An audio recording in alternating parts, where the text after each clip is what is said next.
Assalamualaikum, bersama saya Azia Bahri dan saya Muhammad Haziq. Jadi pada hari ini kita dapat lihat hujan rintis, suasana mendung dan udara yang nyaman bagi acara yang berlangsung iaitu My Warriors Run 2026 di dataran Dewan Bandaraya Kuala Lumpur.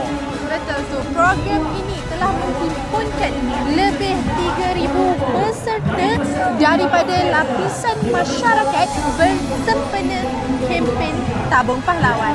Betul tu Azia. Di dataran di BKL ini kita dapat lihat disertai dengan masyarakat awam, murid sekolah, mahasiswa-mahasiswi daripada IPTA dan IPTS dan juga penjawat awam serta wakil sektor swasta dan juga pertubuhan bukan kerajaan.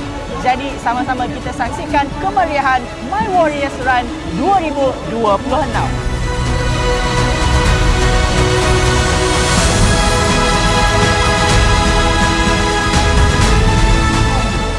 Okey, untuk program yang berlangsung pada hari ini iaitu My Warriors Run 2026 yang dianjurkan oleh Jabatan Hal Ehwal Veteran Angkatan Tentera Malaysia ataupun JAF-ATM telah disempurnakan oleh Yang Amat Berbahagia Datuk Seri Dr. Wan Azizah Dr. Wan Ismail, penaung bagi kempen Tabung Pahlawan.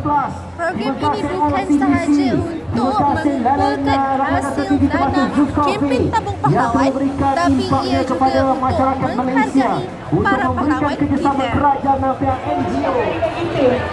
Dengan bertemakan semangat kebersamaan dan juga penghargaan, peserta telah melalui larian sejauh kira-kira 7 km dan di sekitar pusat Bandar Kuala Lumpur yang merangkumi Jalan Raja Laut, Jalan Sultan Ismail, Jalan Ampang, Jalan P. Ramlee, Jalan Dawangi dan juga Jalan Tuanku Abdul Rahman sebelum menamatkan larian di dataran di BKL ataupun lebih dikenali Dewan Bandaraya Kuala Lumpur.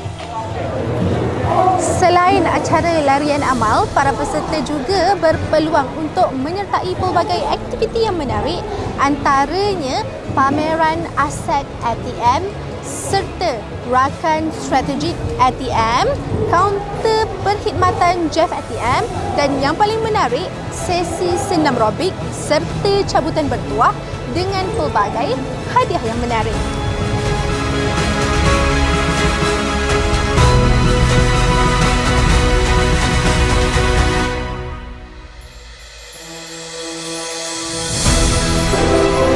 Berikutlah adalah kemeriahan bagi My Warriors Run 2026 dan acara ini telah membuktikan bahawa semangat penghargaan terhadap jasa para pahlawan negara sentiasa terus subur dalam kalangan rakyat Malaysia. Betul tu Haziq. Kepada anda yang di rumah yang ingin menyokong pahlawan kita, anda boleh follow, like dan share semua social media JAF ATM. Bukan cuma itu, anda juga dapat menyumbang ke dalam kempen Tabung Pahlawan.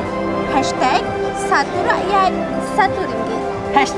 #Demi Pahlawan.